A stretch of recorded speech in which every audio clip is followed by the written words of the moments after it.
Hey guys, in this video I'm going to show you how to highlight text in PDF on PC or laptop.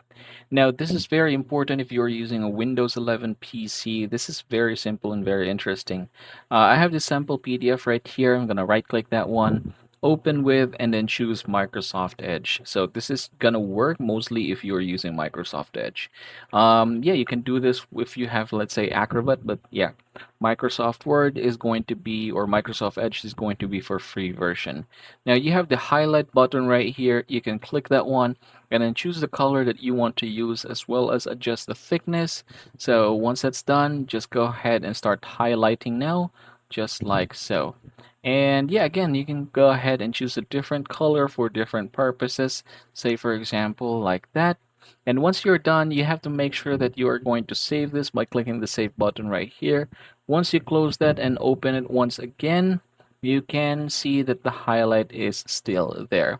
And yep, that's the easiest way in order for you to highlight text in PDF on PC or laptop.